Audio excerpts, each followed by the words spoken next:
Assalamualaikum. Halo rekan-rekan sekalian. Pada video sebelumnya kita sudah membahas bagaimana menggabungkan keras dengan scikit-learn ya. Ada keras wrapper untuk scikit-learn. Kemudian kita coba menggunakan cross validasi juga. Tapi mungkin maknanya apa ya? Hanya menggunakan saja tadi ya sebelumnya pemanasan. Nah, sebenarnya yang terpenting adalah sekarang ya. Bagaimana cross validasi ini kita manfaatkan untuk mencari model yang terbaik untuk keperluan kita ya. Itu yang terpenting di situ. Bagaimana caranya? Baik, mari kita coba lakukan. Jadi kita banyak cara yang dilakukan ya dengan menggunakan cross validasi. Di antaranya kita misalkan mencari struktur yang terbaik ya. Nah, di sini kita coba membuat struktur yang berbeda ya. Artinya tidak satu struktur ya. Contohnya di sini ya kita panggil dulu keras model sekuensial ya. Kita secara sekuensial kita menggunakan keras API yang sekuensial ya, bukan yang fungsional. Kemudian kita panggil keras layer dense ya. Nah, di sini kita buat satu model ya. Model yang pertama ini adalah dia satu hidden layer ya. Ini satu hidden layer, unitnya ada 4 ya. Inputnya ini dimensi inputnya ini kita masukkan. Kemudian outputnya satu ya, jelas ini. Ini model yang pertama ya. Kita membuat model yang pertama ini, kemudian loss functionnya menggunakan mean square error, optimizer-nya Adam. Ya, ini kita fungsi model yang pertama. Kemudian model yang kedua kita buat ininya apa namanya, hidden layer-nya tadi 4 ya. Sekarang kita hidden layer-nya ada 8, tapi cuma ada satu hidden layer ya. Ada hanya satu hidden layer, kemudian activation-nya sama, relu, optimizer-nya sama, hanya kita berubah di sini ya. Ini model yang kedua. Kemudian model yang ketiga, kita tambahkan hidden layer-nya ya. Kalau tadi hidden layer-nya satu, kita buat ini 2 hidden layer ya. Hidden layer pertama 4 ya, kemudian hidden layer yang kedua adalah 2 ya. Activation-nya relu, ini output layer terakhir, dan sama menggunakan mean square error untuk loss function-nya, optimizer-nya Adam ya. Ini kita membuat 3 model. Kita sekarang buat 3 model. Nanti kita akan uji mana model yang terbaik menggunakan apa, cross validation ya. Kita run. Nah, kemudian kita sekarang akan membuat modelnya dulu ya. Ini pertama ini untuk keperluan pengacakan ya, seed-nya 1, nanti kalau Anda 1, saya 1, insya Allah nanti hasil randomisasinya sama ya. Ini TensorFlow, kita panggil randomnya saja, nampinya kita panggil semuanya, dan kita taruh di nampi. Nah, di sini ini untuk membuat regresor ya, pakai keras wrapper scikit-learn ya, kita menggunakan ini keras regresor. Kemudian selection-nya untuk nanti cross validation-nya kita menggunakan default cross validation, dan kemudian menggunakan scikit-learn lagi ya, kita menggunakan cross validation score ya, langsung nanti dia mencari nilai skor validasi daripada nilai kita menggunakan validasi silang. Oke, nah maka yang pertama adalah kita ini mengumpulkan modelnya ya. Jadi modelnya kita buat list ya. Kita buat list, ini ada fungsi ya, ini build model 1, build model 2, build model 3, ada 3 model ya. Tadi yang sudah kita bangun. Kemudian setelah itu kita akan tes masing-masing model ya. Nah, agar tidak satu-satu, maka kita pakai loop ya. Kita pakai loop ya. Ini panjang modelnya berapa ya? Mungkin kalau untuk pembelajaran ya mungkin ini bisa kita pisah saja ya. Kita taruh di sini. Nah, ya. Agar kita punya gambaran. Ini kita jadikan fungsi ya, apa komen ya. Jadi mungkin kita bangun dulu modelnya ya. Nah, setelah itu kita akan modelnya tadi itu panjangnya berapa ya, menggunakan len ya. Kita bisa cek len, kita tahu panjangnya ada 3. Oh, berarti modelnya ini nanti akan diulang M, for M in range 3. Jadi berarti 0, 1 sama 2, 3-nya enggak ya. Di sini nanti diganti sama saja dengan diganti angka 3 karena kita modelnya tadi ada berapa? Ada 3, 1, 2, 3.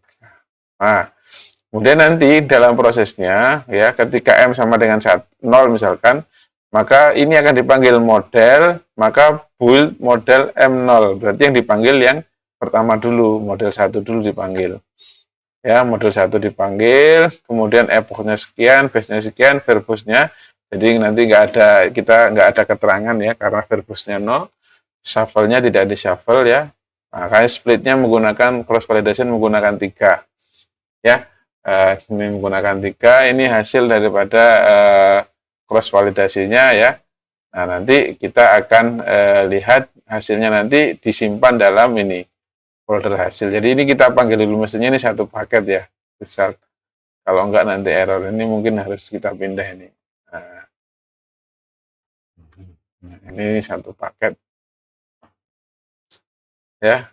Oke. Ini modelnya tadi sudah dibangun ya. Jadi hasilnya nanti akan disimpan dalam result ya. Kita jalankan ya. Kita jalankan saja. Nah, ini kita nggak keluar apa-apa ya. Nggak keluar apa-apa. Karena memang tadi istilahnya kita verbosnya kita buat sama dengan 0 ya. Nah, ini yang kita simpan. Nah, ini nanti result ini adalah yang kita ambil. Nanti kita lihat ya dalamannya result itu apa saja ya. Oke, kita sambil menunggu ini nih ya. Ini cukup lama bisa ditinggal ya karena modelnya ada 3. Oh ya, sudah selesai ya. Oke, kalau kita mungkin lihat result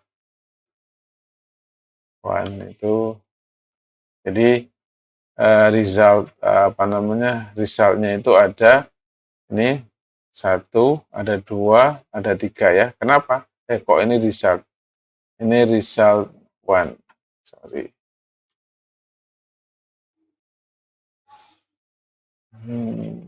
Oh, salah ketik. Nah, jadi kita lihat ya, kita lihat di sini bahwa dalam setiap ini hasil ini ya outputnya itu ada 1, 2, 3 ya. Ini outputnya ini menandakan apa saja. Nah, nanti yang kita ambil itu hanya kita ambil rata-ratanya. Kenapa kok ini ada 3? 1, 2, 3 nilainya. Ini result 1 ya. Jadi yang pertama itu kan ini yang pertama nih. Kenapa kok di sini ada 3 nilainya? Karena diulang 3 kali. Ya toh? Cross validasinya tadi. Ini percobaan yang pertama. Ya, ini kedua. Ini ketiga. Kenapa kok diulang 3 kali? Karena menggunakan default cross validation. Dibagi 3, diulang 3 kali. Nanti mana testing, mana training, gantian. Ya. Nah, untuk mendapatkan hasilnya gimana ya? Harus kita rata-rata. Kita rata-rata. Ini kita rata-rata, ini rata-ratanya berapa? Itu yang nanti akan kita lihat. Nah, di sini maka masing-masingnya di rata-rata min, setelah itu di ABS-kan, di absolute-kan ya. Sehingga kalau kita cek di sini, maka kita dapatkan maka model yang paling kecil itulah yang terbaik ya. Model yang paling kecil errornya, loss-nya itu yang terbaik. Nah, berarti dari sekian itu 0,951 ini model yang kedua yang terbaik. Berarti model yang kedua itu apa? Model yang kedua itu adalah model dengan 1 hidden layer ya dan 8 unit di hidden layer menggunakan ini. Ya, itu guna dari manfaat dari cross validation ya. Ini jadi tapi cross validation hanya untuk menentukan itu model terbaik ya. Ini modelnya belum dapat, belum di training ya. Hanya memberikan info kepada kita dari sekian ini loh yang terbaik ya. Oke, mungkin nanti kita akan mentrainingnya ya, mengambil yang terbaik, tapi kan belum selesai ya. Oke, dan sekarang tadi kita hanya mencari model strukturnya ya. Sekarang kita coba ingin tahu epoch sama batch-nya itu berapa yang terbaik ya. Ini kita ulang lagi ya, kita kita set epochnya ya mungkin 100 150 ya. Nanti mau kalau lebih banyak silakan. Tapi nanti waktunya kalau di sini kan biar nggak terlalu lama ya epochnya 100 sampai 150, kemudian batch-nya 20 sampai 15 ya. Maka kita ini ada dua parameter yang kita ubah-ubah, maka kita bisa buat dua kali perulangan bersarang ya. Perulangan bersarang yang pertama adalah mengulang dalam batch-nya, yang kedua adalah mengulang dalam epochnya ya. Jadi itu berarti ini dua kali sini, dua kali sini. Kalau nanti lebih banyak lagi jumlah epoch dan batch-nya ya nanti akan lebih lama lagi. Jadi di sini build modelnya kita sepakati yang terbaik. Tadi kan build model 2 ya, sudah nggak kita ubah-ubah, kita pilih satu build model 2 ini kita pilih yang terbaik.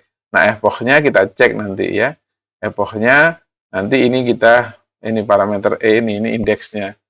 Nanti ada di sini nanti diulang dia berapa kali batch size-nya menggunakan B ini ya, kita panggil nilai daripada batch 20 15 dalam setiap perulangannya. Cross validasinya tetap pakai 3 ya. Nanti hasilnya ini menjalankan cross validation score, hasilnya ditaruh di dalam result append. Jadi ini append ini karena kita menggunakan list ya, kita menambahkan data baru menggunakan append ini karena kita menggunakan list. Ya, nah itu kita bisa jalankan. Nah ini nggak ada keluar apa-apa karena verbose-nya tadi kita set 0 ya. Nanti untuk keperluan validasi nggak perlu tampilkan verbose-nya ya.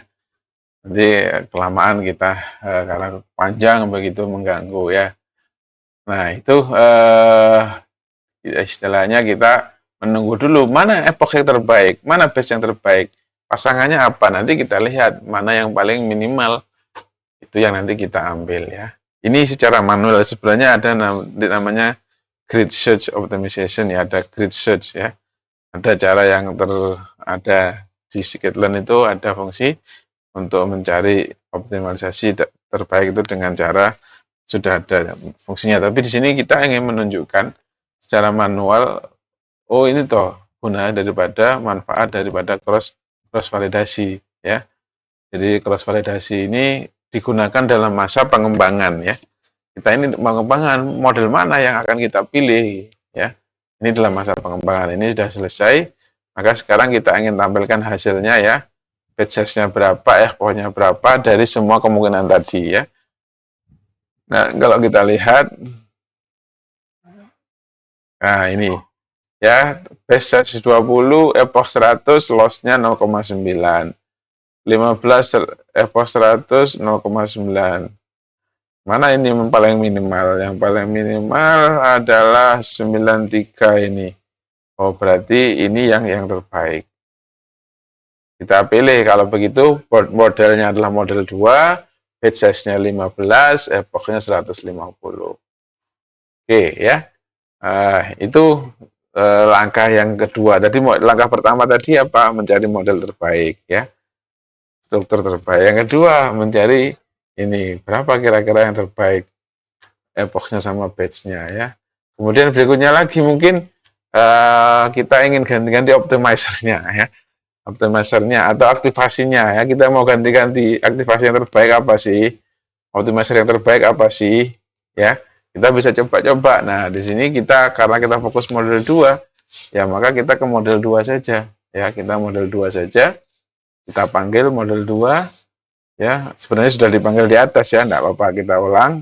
Nah, di sini kita akan mencoba cross validasi yang lain, yaitu kita mencari aktivasi yang terbaik, apakah relu apa tanha. Kalau ingin tambah sigmoid ya, tapi kita 2 saja biar nggak lama-lama. Optimizernya SGD, stochastic gradient descent, ada Adam, ada ini semua sebenarnya adalah gradient descent ya. Jadi kalau stochastic gradient descent itu dari kalau gradient descent biasa itu kan untuk mengupdate bobotnya semua data digunakan. Tapi kalau stochastic gradient descent itu menggunakan diambil acak saja, sebagiannya saja, kemudian digunakan untuk mengupdate. Itu stochastic gradient descent. Adam ya gradient descent tertentu, ada optimasi tambahan, ada momentum ya, ada nanti dibagi dengan parameter tertentu. RMS prop ini juga sebenarnya juga gradient descent. Oke ya, nah di sini kita akan mencari optimizer yang terbaik ya, dan juga activation yang terbaik untuk kasus kita. Ya, Maka di sini panjangnya optimizer berapa? Ini ada 3, berarti nanti di sini dari 01, 2 ini aktivasinya ada di sini ya. Kita panjangnya aktivasi berapa, optimizernya berapa. Kemudian kita panggil modelnya. Nah, di sini model 2 sudah fix, epochnya sudah fix. Epochnya tadi disepakati yang terbaik berapa ya? Seingat saya 150 ya. 9389 ya. Yang terbaik tadi 150 ya. Tapi kelamaan nanti, satu saja sudah ya. Kelamaan karena 100 sama 150 dekat-dekat ya. 100 sudah karena nanti di sini kelamaan ya waktunya. Batch size-nya tadi disepakati 15 ya, terbaik atau nggak apa-apa lah. Lama-lama sesuaikan ya, modelnya terbaik itu, kemudian kita jalankan ya. Nah ini kita tunggu ya, kita akan mendapatkan optimizer yang terbaik, kemudian nanti activation yang terbaik sesuai dengan kasus kita ya. Tapi tadi pilihannya hanya ini saja ya. Pilihannya hanya ini. Kalau mau yang lain silakan ditambahkan ya. Nanti dalam praktikum dalam tugas silakan dielaborasi. Nah, nanti sambil nunggu kita akan lihat yang terbaik itu apa saja ya.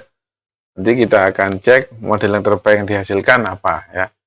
Ini gunanya daripada cross validation. Sekali lagi di Scikit-learn itu ada ya yang secara khusus, tapi di sini kita coba step by step saja atau manual ya, manual mencari yang terbaik dengan cross validation agar kita mengetahui manfaat yang utama dari sebuah cross validation ini.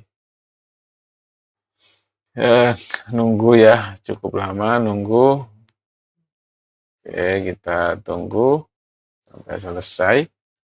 Ini tadi mestinya 100 saja ya, jadi lama. Jadi nggak apa-apa, aku terlupa ya.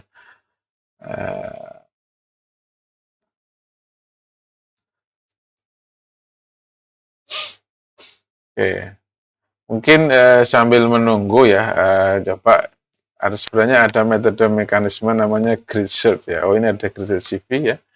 Jadi di Scikit-learn itu sudah ada namanya grid search CV ya. Jadi grid search CV ini melakukan pencarian parameter terbaik tadi juga menggunakan cross validasi ya. Oh ini sudah selesai. Oke kita kembali nanti silahkan bisa dipelajari ya tadi sudah selesai. Setelah itu kita jalankan mana yang terbaik. Oke dari sini yang terbaik mana nih? Paling kecil 0,92 ini. Ya ini 92 ini ya yang paling kecil. 0,9299 ya. 0,299. Oke, berarti kalau begitu yang terbaik adalah optimizernya SGD, aktivasinya Tanha betul, size-nya 15, epochnya 150. Oke, sudah ketemu ya. Nah, ini sudah ketemu model yang terbaik ya. Sudah ketemu 3 kali tadi kita ngecek, akhirnya ini ketemu yang terbaik ini. Sekarang saatnya kita men-training model. Jadi setelah kita tahu, oh ini modelnya yang terbaik, kita harus training karena kalau nggak di training kan nggak bisa digunakan untuk memprediksi ya. Nah, kemudian kita training, ini kita standar. Nah di sini nanti kita kenalkan ada namanya standar scaler ya. Jadi standar scaler ini coba kita run dulu ya. Di sini ada namanya standar scaler ya. Standar scaler ini digunakan untuk kita ini ada keterangan untuk menormalisasi input. Jadi variasi inputnya itu nanti kadang beda satu dengan yang lain ya. Ada satu angka rentangnya 0 sampai 5. Ada satu angka rentangnya 0 sampai 1000. Itu bagi jaringan sel aturan kasihan kalau dia kok terjadi perbedaan rentang ya antara satu input dengan input yang lain ya. Karena itu perlu dilakukan normalisasi sehingga memudahkan bagi jaringan saraf tiruan atau deep learning untuk mempelajari. Nah, di sini kita menggunakan ini ya. Hasilnya adalah Z sama dengan X dikurangi U. U ini adalah nilai minnya, kemudian S-nya itu adalah nilai standar deviasi. Jadi, data itu dikurangi dengan rata-ratanya dibagi dengan data standar deviasi ya. Itulah yang terjadi di dalam standar scaler. Nah, di sini maka kita ini acaknya, pengacaknya, kemudian di sini kita panggil ini fit transform ya, dengan cara SC kita panggil dulu SC-nya, standard scalar-nya kita kasih nama SC, setelah itu kita fit transform ya. Ini dalam rangka melakukan normalisasi ya, normalisasi dalam kolom ya, dalam kolom. Oke, ini yang dilakukan sudah dilakukan normalisasi, baru kemudian setelah itu kita train test split ya, kita bagi X dengan Y antara training dengan testing, test size-nya 20%, 20% untuk training. Nah, ini nanti tidak kita shuffle ya, karena kita ini nanti ada kaitannya dengan waktu ya, dengan prediksi waktu, sehingga ada sedikit urutannya. Ini kemudian kita ambil yang terbaik tadi ya, kita ambil yang terbaik, division-nya 10H, kemudian optimization-nya ini, basis-nya 15 ya, ini kita kemudian, nah sekarang verbose-nya kita aktifkan ya, biar kita tahu prosesnya. Nah ini kita sekarang kita buat modelnya, nah baru sekarang ini kita training ya, sekarang kita training dengan trainingnya ini ya, validation speed-nya 0,1, berarti dalam kaitannya dengan validation ini ya, proses trainingnya ya, tadi yang ini kita pecah dulu, training menjadi testing ya. Kemudian yang di sini training tadi dipecah lagi menjadi training sama validation ya. Misalnya ini. Nah, ini kita train. Oke, ada masalah apa ini? External is not defined. Oh, belum kita jalankan tadi ini.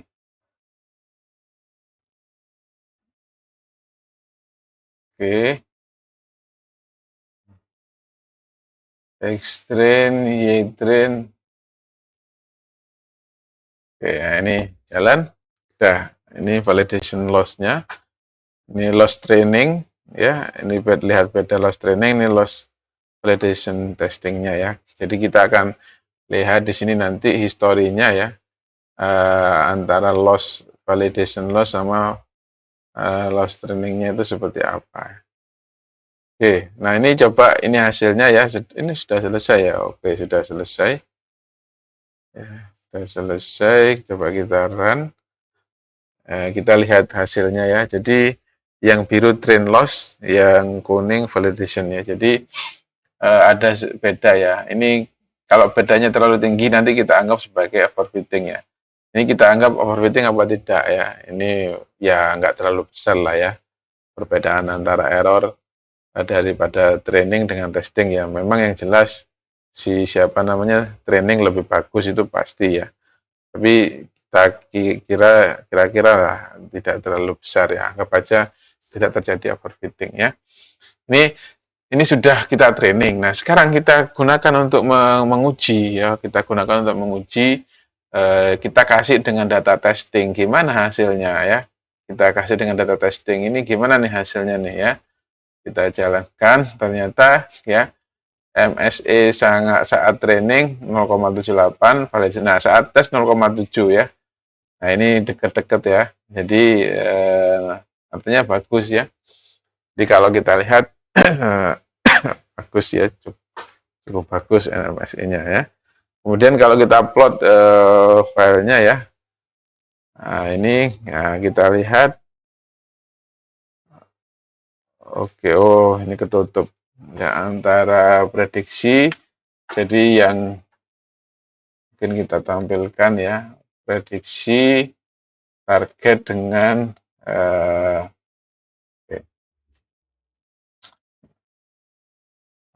training ini mestinya ya tes. Loh.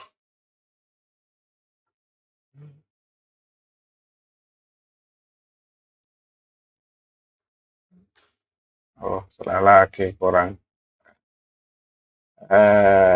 Kurang ini kawan. Ya. Nah, ini kelihatan ya. Antara target ya yang biru, prediksinya yang kuning ya, terjadi kemiripan ya. Ini antara ini kita sudah bisa menyelesaikan. Jadi ini prediksi ya, prediksi dari kita membuat deep learning untuk bisa melakukan regresi, memprediksi suatu kadar LC50 dalam air ya.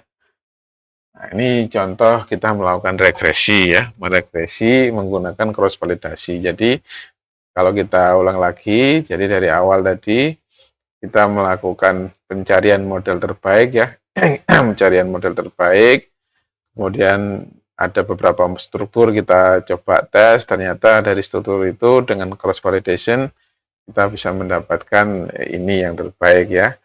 Ini kita kembalikan saja ke sini ya. Nah, ini kita hapus. Ya, kemudian setelah itu kita tes yang model terbaik, yang paling kecil kita ambil. Setelah itu kita coba-coba epoch dan batch terbaik ya. Sekali lagi menggunakan cross validasi ya. Jadi terbaik ketemu mana yang paling kecil. Kemudian juga nanti kita cari optimizer sama activation-nya mana yang terbaik ya. Setelah itu didapatkan yang paling kecil. Nah, setelah itu model yang terbaik tadi harus kita ujikan, kita training. Ini belum training, ini hanya yang sebelumnya mencari mana yang terbaik. Nah, setelah selesai ya sudah harus kita training. Ya, ini kita training modelnya modelnya ketemu ya. Kemudian modelnya ini kita ujikan. Nah, nanti model ini yang kita simpan ya. Kalau kita nanti kalau ada data lagi baru, tinggal kita memanggil namanya predik ini. Mana tadi? Ini kita predik test ya. Kita menggunakan predik ini, kita akan memprediksi kalau ada berapapun data, yang penting formatnya inputnya harus sama dengan saat training ya, ada 6 tadi ya, ada 6, tergantung mau ada berapa data, bisa nanti akan diprediksi oleh model ini. Jadi ini nanti model ini yang akan disimpan, yang digunakan untuk aplikasi real time. Ya kira-kira begitu yang bisa saya sampaikan. Silakan nanti dicoba ya, nanti ada untuk yang mungkin tugas ini untuk praktikum silakan dicoba-coba ya. Untuk praktikumnya nanti untuk tugas tambahannya itu memprediksi yang lain ya. Ini kan kadar racun. Nanti memprediksi yang lain kita akan sampaikan di tugas tambahan, video tugas tambahan. Terima kasih. Assalamualaikum warahmatullahi wabarakatuh.